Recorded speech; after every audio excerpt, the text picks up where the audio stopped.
était cette force? Where was this force Des milliers. when thousands and thousands of Nigerians were killed by terrorists? Où était cette force lorsque des milliers de Maliens de Where was this force sous les when thousands of Malians of Burkina Faso died under the bullets of terrorists? Thomas Sankara used to say, and a slave who's not capable to assume his revolution does not deserve to stay in the land of his ancestors. He goes on saying that a slave that does not have the power to stand against the oppressors in order for him or her to free themselves up from their colonials, this slave, they will suffer the consequences of their betrayal. Why Thomas Sankara had to say such kind of words? Of course, it is because he knew very well that the oppressors, the former colonials, the Belgium, the France, the British, Portugal, all these countries, whenever they were here in Africa, they were not having a easy access to colonize Africans and to take control of the entire African continent without the help of our fellow African brothers. They had some intruders who had to give them certain kind of informations that will make them be to make their job become even more easy. And that is how Thomas Sankara had understand exactly that we need at least to pass this kind of message to our fellow Africans, because our fellow Africans, they are kind of like following in the trap of the Western power, and they were doing that because they want to have a special treatment which is different to other fellow Africans. I'm gonna put this in a very easy example. These sell-out, as I like to call them, they like to cooperate or to work with the oppressors, which is the Western former colonial countries, in order for them to have that easy access on certain things. For example, they'll come with a certain informations which they're supposed to be keeping for Africans. They will go and sell it out to these former colonials in exchange for the former colonials to give them a certain kind of treatment, maybe by nominating them as a president, or maybe giving them some office where they will sit and they'll be surviving well in good conditions with their families. So in the time of Thomas Sankara, this is something that he had learned and understand exactly, and he had to give this message to all African youth, to all Pan-Africans who were fighting back then, and tell them that no, you can't declare or claim your freedom when you still be afraid of your colonials, and when you are not willing to stand on your own to at least fight so that you can finally have this freedom. And he also realized that a lot of Africans, they were busy selling their brothers, and that is how the system of the Western managed to be implemented all over around continent, all over around Africa continent, all because they were having some inside informations which was benefiting them. And why now Ibrahim Traoré, who he have to come today and have this kind of saying again about the same thing? Of course, this man is saying like this because he had to clarify things. Unfortunately, I did not get a chance to play the whole entire video, but listening to him very well, in the beginning of his speech, the man said that silence is not an option. Because when you keep a silence, especially in the world of today, where we are having the Western with their medias, they are busy doing bad propagandas to wash out and clean all detectors in Africa and incriminate and say false lies against the true Pan-Africans. So there is no need for us as Africans to keep quiet when we have something to say. And he said some people, they were even suggesting to him, saying that he should not be the man who speak quite a lot about what he does or what is happening in his country. But he said silence is not an option. If you keep quiet, some people will take advantage of your quietness and they'll start using it against you. Therefore, the public need to hear our opinions, need to know some things. Since our public, they seek some clarity on certain things, then we are here to give it. And therefore, I'm here to tell you the reasons why we have to move from ECOWA.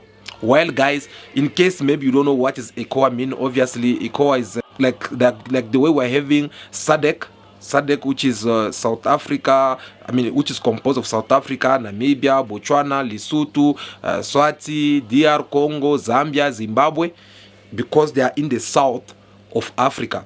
And ECOWA, it also composed the countries which are found in the western of Africa. That takes Nigeria, that takes Cameroon, that takes Gabon, that takes, all those Togo, the among it Burkina Faso, Ivory Coast, where they recently organized the African nation of CAP, and then more countries who are over the Chad, they are among these organizations. So they are also like that. And come to think of it, before I continue, this is another one thing.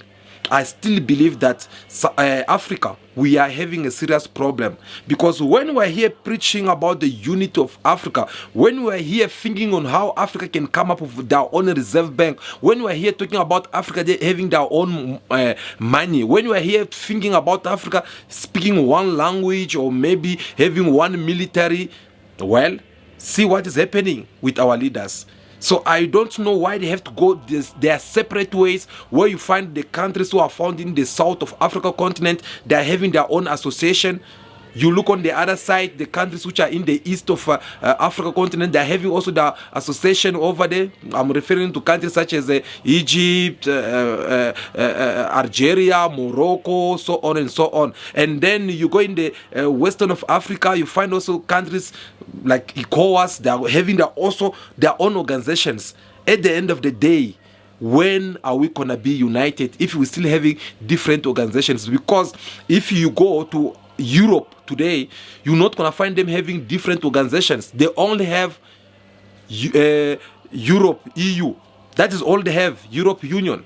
They don't have a different organization of saying that, no, us we belong to this part because we are this side of our continent or whatsoever. So I think Africans, we need also to work on that things, because the more we have different organizations which belongs to different countries, that is the sign of showing that we're still divided and we're not going to be united anytime soon. So this message, I just hope it reach to all our leaders, so that they should start considering on how to have only one African union as an organizations which and each Africans can find themselves within. Okay, back to what I was saying. So after now I explained to you what is this so-called ECOWA means. Well, Mali, Burkina Faso, Niger, they were part of this country because they are in the western countries. But since these three countries, they had military coup. And we also how this military coup took place. Back in days, I'm talking to from 2015 going down, if a country had a military coup, usually that military coup, you'll take power today just for you to be there as a, just to organize a proper elections, which civilians they'll come and take power. But these three countries, since they took their military, they had their military coup, they don't want to organize elections. Instead, they even try by all means to make sure that civilians they are no longer way to be found. And they had given their own reasons.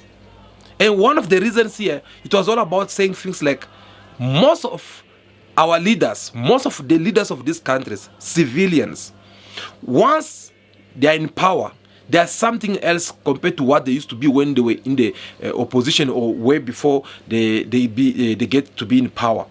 So, and the reasons that they're giving is because most of these leaders, once they become in power, they become the puppet presidents to these nations. And they are not there to fulfill the service of their people. Instead, now they have to start giving answers, or they have to start answering to their masters who had put them in power. And these three countries which had military coup, they have understood very well that no, this is what exactly is happening and we need to stop this right now by making sure that no civilian take the power until things are more settled. And that's what they're doing so far. Now, this ECOWA, it's supposed to be an organization of Africans, since all the countries who are found there are within Africa border. So it happens that this ECOWAS thing, it is now being manipulated by European unions, by the United States, by France, by British. They are now telling them what to do and what not to do. They have become at the service of these Western countries. As much we are seeing the ICC, the International Criminal Court, as much we are seeing the UN, whereby they have a lot of principles, they have a lot of laws which they had put on place, saying that everyone who's part of these organizations, they should apply and comply with these terms and conditions. But when it's about time for them to fulfill it, when it's about time for them to do it, they don't do it. They don't do it. You know why? Because they are now at the service of a certain countries which have to tell them what to do, what to approve and what not to approve. So how did ECOWAS end up turning against Mali, Niger and Burkina Faso? Well, let me tell you what happened. So what happened at first, it all started in Mali. In Mali, they've been having a serious problem over there with terrorists. This is the same problem which happened in both countries, by the way, for your own information. So since they've been having these problems, we once told you that this was just an excuse for the Western to have a good opportunity for them to come and steal the minerals of these three countries. And then what we saw later on, it was all about France sending their troops over there, saying that no, we're here to fight against the terrorists. And the next things, those militaries, they were busy committing serious crime by raping young women over there in the village, by doing things and abusing humanity over there. And then the president who was there during that time, he was not doing nothing because he was well controlled by France. As Busisiwe Mkwabane had said, that the problem of African leaders, they are all puppets. The failure of the African Union, because they are failing to do that, but even the countries in Africa should be making sure that they put Africa and Africa's agenda as a priority. And we had the African Union Agenda 2063 when Dr. Nkosazana Dlamini Zuma was still there. And one of their key focus or one of their aspirations was that we need to have an Africa which is gun-free, no war, no killings. And that they were supposed to achieve by 2020, but they failed. That is still happening. But I think the issue of Congo and other African countries which are rich in mineral resources, I think we know that the West is creating this instability so that they can continuously loot their mineral resources. So it's basically that. And you'd find that we have a situation in Africa where we are still not yet putting Africa first and making sure that we make our resources to work for us. And by that, we will be able to even sustain ourselves, not even depend on any other country. But unfortunately, then we have a lot of leaders in Africa who are unfortunately puppets to the West and who are controlled and who are placed by the West to lead those countries. Would you say our president is one of them? Hey, Mr. McG. Yes, it is true. Most of African leaders, they are puppets. They are at the service of the Western countries because they believe that they owe it to the Western countries instead of thinking that they owe their people of their countries. Instead, they don't do that because they're at the service of their Western medias, at the service of their Western countries. They get to tell them what to do and what not to do. That is what Busisiwe Mkwabane had also to clarify, because it does not make sense. It does not make sense whereby you find countries in Africa having a lot of conflict, and this conflict does not finish at all. It is kind of a conflict that it always be there and for years and years, all because these people, they want to do this so that they'll keep on stealing the minerals of these African countries. And that's what's been happening in Mali, Burkina Faso and in Niger. So when these militaries, they realize this game, and then They were like, no, we can't continue to be led by a puppet president who's not answering to the questions and problems of our people, but they are at the service of the Western countries. Therefore, we can start now organizing military coup, and that's how they start organizing all this military coup. When they start organizing this military coup, it happened that once they took the power, the Western countries who were benefiting from all these presidents who have been kicked out from their office, they were no longer benefiting or getting anything from these countries because they have lost their access to these countries, and now they are having people who are against them. They are having people who are true Pan-Africans and who want to make sure that this country can liberate themselves from all these Western countries. And then that is how they start going crazy. Do you guys still remember the previous military coup which took place in Niger, on how France have to threaten that military government, telling them that no, you guys, you are not gonna lead this country because we are not recognizing you. We are not involved. We should not give in to coup leaders a narrative which says that France has become our enemy. The problem of Nigerians today is coup leaders who are putting them in danger by giving up the fight against terrorism, by abandoning an economic policy which was good for the country, and who are losing all international funding which was allowing the people to lift out of poverty. Our policy is simple. We do not recognize coup leaders. We support the president who has not resigned, and we are committed to standing by his side. France did reject this military government. It is not because they had a good reason to reject it. No, it is because they can feel that the advantage, their benefits, all the opportunities that they have in these countries, they are no longer going to have it if they still having this military government on place, and they have to make sure that they should go and remove all this military government. And France did that. You guys, you saw how France, they even threatened Niger, saying that they will invade Niger with their militaries, because if this military government does not want to leave the power to civilians, then they will go ahead and invade Niger. Where have you seen such a thing? Whereby you find a sovereign country being threatened by another sovereign country, saying that no, we'll invade your country, all just because the people of that country decided to remove the president who was in power. Unfortunately, that did not work for them. Do you know why? Because we also, the unity of these three countries, how they came in together and put their power together and make sure that France should not come and dominate them, US should not come and tell them what to do, and they manage to chase these countries out of their countries. Yes, go in Niger, you're not going to find France embassy or France military troops. You're never going to find them there. Go in Mali, to apply there, even in Burkina Faso. They cancel everything and they start making sure that all the minerals from these three countries, they are now under the control of this military government, and they want to sell it to the countries that they feel like selling. Before, it was not the case, because before they will tell you where you have to sell it, to whom, and at what price. So they are taking control of their countries, because they are busy liberating themselves from the Western countries, and they manage, or they succeed to do that.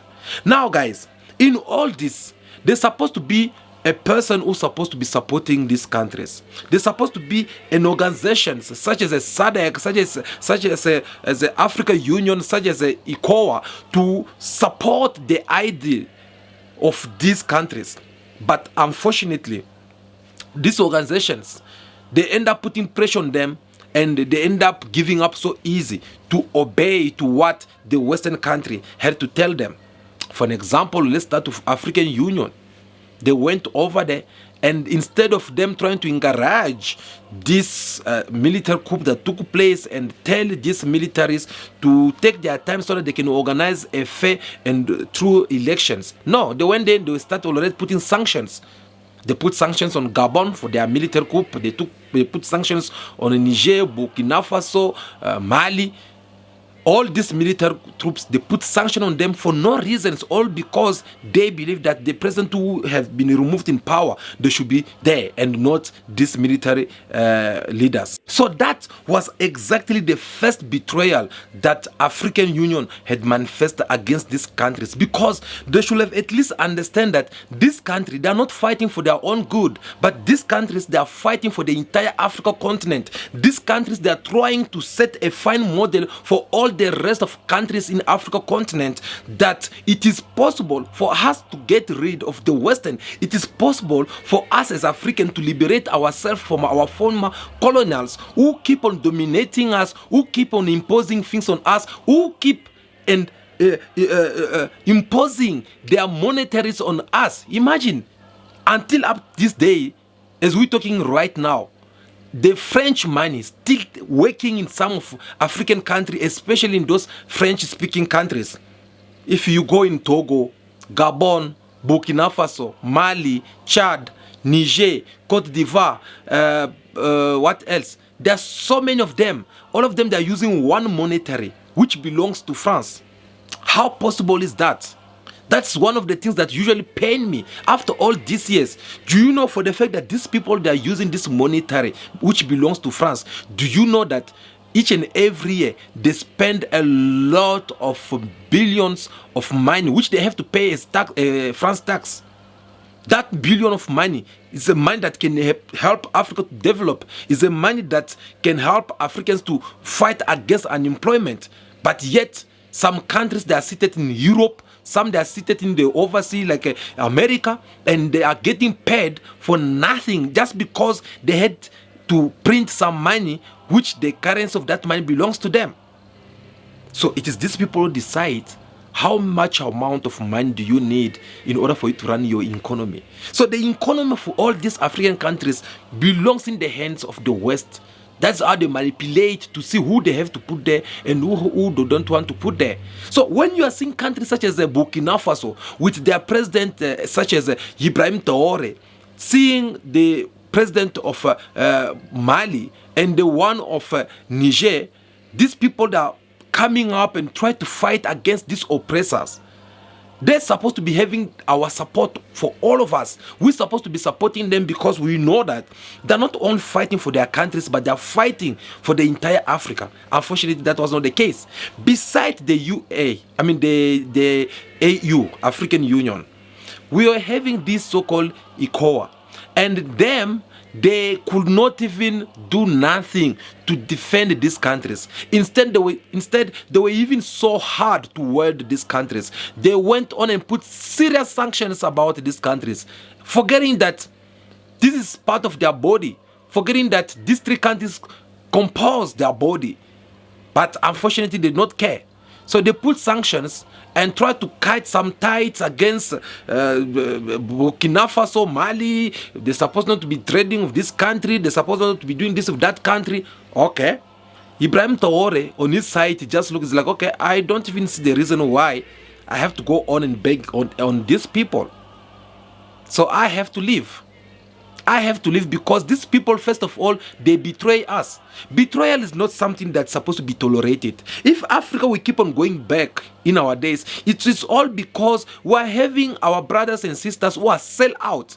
And these people, once they commit this kind of betrayal, they still want us to consider them. They still want us to have good friendship with them. And that's something that does not work. This kind of betrayal, it is not only Ibrahim Traoré who had denounced it, who had exposed all these African organizations. We are having Naledi Pandor, the foreign minister of South Africa. Recently, she said these words in one of the organizations that they had organized, exposing on how African had betrayed South Africa when it comes to a certain vote that South Africa was seeking or counting on African countries, and they refused to vote in behalf of South Africa. Let's have a listen to what she said. I begin by saying the world is a very troubled place, and I don't want us to pretend that it is easy. It's not. We are faced with a very challenged world. I realized this when in 2021 I was sitting in a summit of the Executive Council of the African Union, and it was whispered to me that the African Union Commission chairperson had issued an invitation to Israel to become an observer at the African Union. Imagine my horror I decided at that moment that I would raise my arm and would propose that this decision be rescinded. I walked around the room seeking supporters. Of the 54 nations, I got 3. And I include SADC in that. But I said, nevertheless, this is not going to happen. I therefore lifted my arm and said, I wish to table a matter. I have learnt of this, and as South Africa, we object to it, and it must not be implemented. We want our leaders to discuss it. And we will never accept it as South Africa, and while we appreciate the role that the Organization of African Unity played in us achieving our freedom as South Africa, this decision of the AU Commission chairperson will make us consider whether we can be present in the African Union. I thought I would get support from many of the countries gathered in the room. But what I discovered is that countries that are oppressors, that continue to be colonial occupiers, are using financial muscle to provide grant and aid to African countries and secure the depoliticized support of African countries for these oppressive nations. Among them, Israel and Morocco. They're playing a very negative role in Africa. And comrades, I'm being frank here because you in this room, you are supposed to be trade union leaders, many of you, or you lead progressive organizations, and you are failing in your duty to convince governments in Africa and all other countries of the South that they cannot tolerate such situations. It can't be left to us as members of government to be the ones that take up these issues with no word from progressive organizations. This is intolerable and cannot continue. So I'm hoping out of this conference that you are going to decide, rise up, rise up, rise up. Don't say what's Comrade Naledi doing. That decision on Israel hasn't been implemented, and it won't be while I'm still there. But what are you going to do? You should be talking to all progressive unions worldwide. The unions in the United States of America, weak or strong, should be making it clear to President Biden they don't appreciate his statement, which has led to the slaughter we are seeing today. The union movement in the United Kingdom should be doing the same. If we know our work, I have no idea what has happened to our organizational capability. Because as South African leadership, our trade union movement was able to marshal under the worst oppressive chains. We were able to marshal international solidarity of a kind that has not been seen since the struggle against apartheid. Where have all these progressive leaders gone and why? Why are we not able to organize? Why are we only sitting in a room as 300? There should be 3,000 here. There's something wrong, and that's why I'm saying we're in a troubled world. And we need to recognize that the world has shifted. Because what has happened is, in a determined fashion, progressive values and principles have been hacked and hacked and hacked, and it is now difficult to find the voice of the left. And we need to revive. We need to organize. We need to be smart. We need to be strategic. And one thing I've realized is making good speeches does not assist. I may feel good that I had the right rhetoric at that platform, but if the next day my rhetoric has not led to action, my speech was useless. So I hope out of this, NUMSA is going to lead a process where Comrade Irvin Jim and Comrade Chirwa will meet with their counterparts in all unions, whatever they are, and say, as South African trade union movement, let us lead. Let us lead. Let us agree for 1 month. None of our unions are going to lift any Israeli goods out of any transport. Just one thing. And let us see whether our leadership has convening power or not. This week coming, a number of proposed resolutions are going to come before the United Nations. We must keep our eye on that process. We must ensure it's the right kind of resolutions. Today, the people of Palestine are in need of help. They need medical supplies. They are unable to bandage wounds. They cannot provide help. Médecins Sans Frontières is doing a good job. They're absolutely there, but they are also being decimated. What are we going to do about that? Let's ask every South African. There are 62 million of us, they say. All of us must donate one thing: food or medical goods. So now you see that it is not only Ibrahim Traoré who had to experience this kind of disappointment in their fellow Africans, or maybe the president of Mali or Niger, who can get to see that no, our fellow Africans, that they sell out. No, even Naledi Pandor, who's speaking on behalf of South Africa, they have also to recognize that there is a serious problem among Africans. And she had to tell them that we need to have the courage to talk about this. We need to have the courage to look each other in the eyes and then tell each other the truth. And the truth is that most of Africans organizations, they are busy out there selling out their fellow Africans. They are busy exposing the secret that Africans are trying to put together in order for them to revolt themselves against the Western power.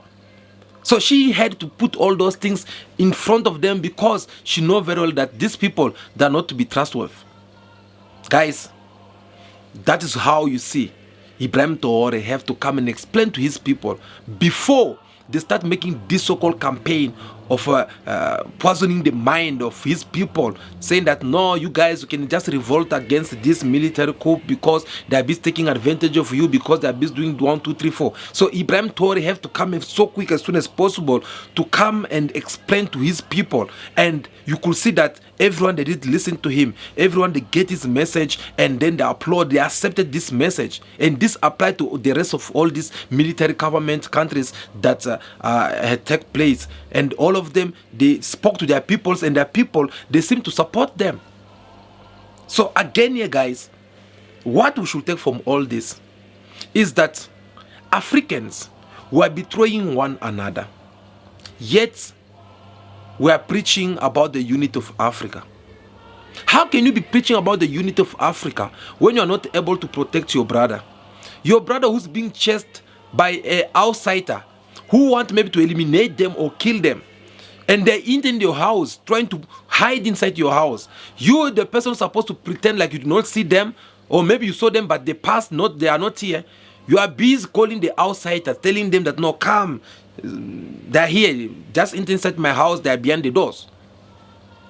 That is the kind of sellout that Africans were having. A lot of our presidents, they have become the puppet, and they have become the servant to the service of the Western power, because they want to negotiate things that benefit their own stomach and their own family. That's the problem. That's what destroys Africa. Yes, recently I attended a press conference. Julius Malema, as he was addressing the media, he said also the same thing. The Chinese don't go around Africa stealing anything from Africans.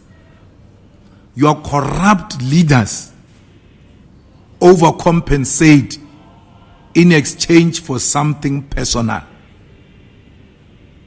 That's what happens. The Chinese don't steal anything. They are in business. When the more you give them, the better for them. Why must they say no? Your leaders are not negotiating in good faith. They are negotiating with their families in mind. That's why they overcompensate. So there is a serious problem when it comes to these things of African leaders. African leaders, they have disappointed us enough to the point that we can't even count on them anymore. Because when they are putting all these organizations in place, it is these same African leaders who usually create them. And the next things they will be sending their people there. And their people, in order for them to vote against or in favor of something, they need the approval of their leaders. So I think here we need more to address to our African leaders. They should know that we are aware of what they are doing, and we don't want that kind of behaviors. Yes, because Africa, it is in the middle of its revolutions, and we don't need any sell out. You know, back in days what they used to do to sell out. If you sell out your fellow brothers or sisters, you know how they used to deal with this kind of people. But we are not here to deal with them in such bad way or whatsoever, but we are just here at least to give this nice and friendly message that no, stop selling African brothers and sisters out. Yes, because we want Africa to stand up on its knees and get to develop. That is all we want. Guys, thank you so much for watching this video until now. I really do appreciate your presence here, because we feel like it was very important that we come and play you of what Ibrahim Traoré had said the day before yesterday and give you our point of view through our analysis. I hope you have also benefited something in this video, so please don't walk out free without you making sure that you share also with us what you have learned from this message that Ibrahim Traoré had given. Drop your comment in the comment section, we'll have a look on it. If you have any topic that you want to suggest to us so that we can speak it about it, well, go ahead and drop it in the comment section down below so that we will have look on it. But before all, make sure that you like this video in your numbers before you leave. I'm begging you, it is free of charge. We're not charging you anything, it's not gonna cost you any cent. So please just make sure that you give us your thumbs up, you like this video, because we want this kind of message to reach to even more people out there. We want this kind of message to reach to African leaders. Our leaders, they should understand what us as a young people of Africa continent we are thinking and how we want to take our future into our own hands. So that's the reason why we encourage you that you have to like these videos so that will go and reach to many audience out there. But if you find something more beneficial in this video or things that we spoke here, if it does really make sense to you and you would like to catch more from us, well, you just have to hit that subscribe button so that whenever we're live here, you will be able to get a notification and join this big family of Cool Bars TV. Well, that will be all for now. For now, continue to be yourself, be good, be kind, have respect for everyone in order for you to be respected. May God bless you all. I'll see you again very soon in our next video. Ciao, ciao.